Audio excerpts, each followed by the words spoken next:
Hi guys, so I've just had solar thermal installed in my property and I think I've made a massive mistake. In this video, I'll explain the reason why.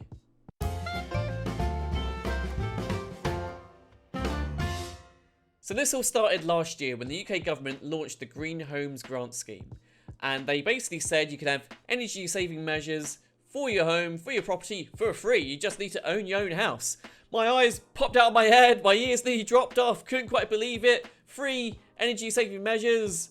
Brilliant. What's the catch? There was virtually no catch, but there were some quite strange terms attached. And they had something called primary measures and secondary measures.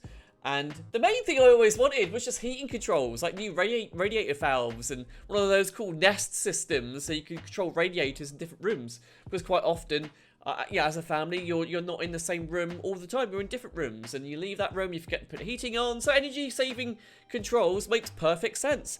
So that's what I always wanted, but it wasn't as easy as just applying for the energy-saving measures that you wanted. They had a caveat, which was basically you needed something that they deemed as a primary energy-saving measure, which is a very big energy-saving improvement to your property. Now, I first looked at external and internal wall insulation because our front door opens right onto a public highway, a pavement. So I looked at any other energy-saving measures, and this one called solar thermal popped up, and I was like, oh yeah, that sounds interesting. And just to really explain what solar thermal is, in case you don't know, what solar thermal is that you have one or two or several solar panels on your roof, and then the energy from that solar panel basically goes into a water tank. It heats the water up in that tank, and then once the water in that tank reaches a certain temperature, then there's a valve connected to whatever boiler you have. That valve switches and it will draw water from that heated water tank, and that's how solar thermal works. So back to the story, one guy came round for one company. He looked and he said, yeah, no, it will definitely work. We can definitely get solar thermal in here. You have massive energy savings. And I was like, great, brilliant, fantastic. Then we had another guy come round, let's just say from a more established company. He had a look at the roof, he had a look at the situation, and he just outright said, look, I don't think we can install solar thermal. I mean, we could, but you wouldn't see any savings from it. And because of the scheme, I needed to get a primary measure approved before I could get a secondary. And I kind of thought, well, this is all being funded by the government anyway. It's not, none of the money for this is going to come out of my own pocket. So why not? Why not? What possible impact could that have on my home? So this is the solar panel on my roof. It has a lovely, attractive black connecting cable. Now that feeds into the boiler, which, like I say, is in this old converted outhouse. And right here we have the pump station. I'll be honest, I'm not going to pretend I know exactly how it works, but what I do know, what's been explained to me, is that once that tank reaches a temperature of 50 degrees Celsius, heated by that solar panel, it will then kick in, a valve will kick in, which is connected to our boiler. Here's that valve, and then we will get essentially free hot water. And it kind of dawned on me, a couple of things kind of dawned on me after they installed it, really stupid things. So first of all, we're in the UK, we don't get an awful lot of sun, and the amount of sunlight that will be needed for one panel and the heat that will be needed for that one panel to have enough power and juice to heat that tank up to 50 degrees is immense. I mean, we're going to need to, have like a serious heat wave for the best part of a week before that tank hits 50. It's probably going to be a different case. It probably would be a different case if we had more than one solar panel, but given that we just have one, then it's fairly limited.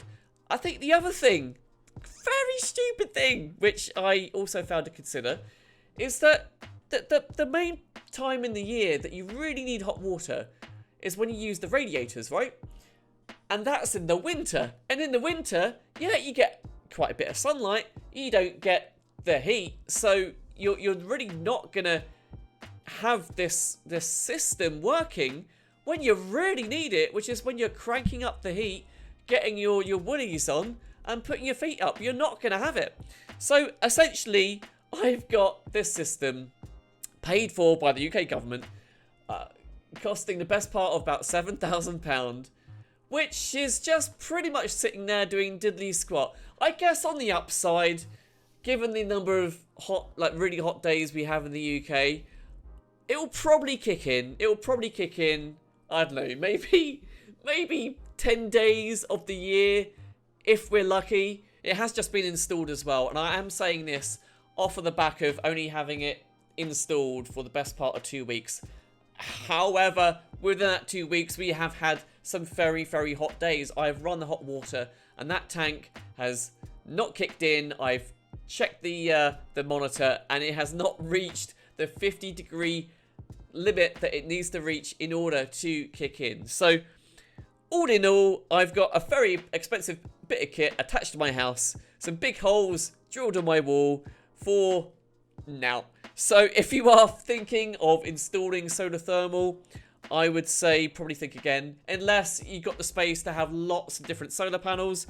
And even if you did, I'd probably say that actually having solar panels that feed into your electric would be a much better way to go about it. I mean, I don't quite understand why you would just focus your solar panels on your hot water anyway. I don't quite get that, because surely in any kind of given household, the majority of your spend when it comes to gas and electric is going to be on electric. No? Who knows? Now, putting aside my greed for getting free home improvements aside, just for 1 second, I think the Green Homes Grant, as well-intentioned as it was so massively, massively flawed. I mean, for some suppliers, it has just been raining money non-stop for them. And it was pulled, actually, it was pulled at the end of March of this year. And you can see why. You can see why, because any old supplier who is registered with like a registered kite mark, they can rock up, they can say, yeah, this system will definitely improve your house. They'll sign it off. They know that the person they're quoting to isn't really going to care that much, because your system at the end of the day is free. They can get it all installed. It just sits there doing bugger all while they've got the best part of £7,000 straight from the UK government.